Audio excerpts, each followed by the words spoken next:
শাহজাহানের 14.28 কোটির সম্পত্তি বাজেয়াপ্ত। শাহজাহান ও পরিবারের নামে থাকা এই সম্পত্তি কোটির কোটি টাকা সম্পত্তি বাজেয়াপ্ত করল ইডি। এবার ব্যবসায়ী সহযোগীদেরও তলব ইডির। শাহজাহান ঘনিষ্ঠ একাধিক ঠিকাদারকে তলব করা হয়েছে। ইতিমধ্যে আগামী সপ্তাহে তলবের সম্ভাবনা রয়েছে ইডির তরফে। কথা বলবো আমাদের সঙ্গে চিফ রিপোর্টার সত্যজিৎ মুখোপাধ্যায় রয়েছেন।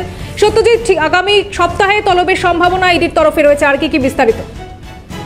নির্দিষ্টভাবে শেখ শাহজাহানের যে বিপুল বেআইনি সম্পত্তির যে খোলস আস্তে আস্তে সামনে আসছে এবং পেঁয়াজের খোসার মধ্যে সেটা সাজানো হচ্ছে বলে ইডি সূত্রে খবর।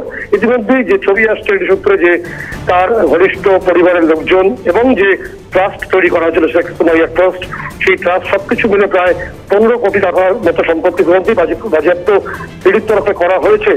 এবং পাশাপাশি তার যে ব্যবসায়িক ঘনিষ্ঠ সহযোগী তাদেরকে ইতিমধ্যে নোটিশ করা হয়েছে এবং যে সম্ভাবনা তৈরি হয়েছে আগামী সপ্তাহে প্রত্যেককে তলব করা হয়েছে এবং তাদের সঙ্গে কিভাবে ব্যবসায়িক যোগ ছিল এবং কিভাবে বিভিন্ন যে নিয়োগ বা বিভিন্ন যে রেশন দুর্নীতির যে অর্থ, সেই অর্থ কোন পথে কিভাবে ব্যবহার করা হয়েছে তা খোঁজার চেষ্টা করছেন এই মুহূর্তে ইডি।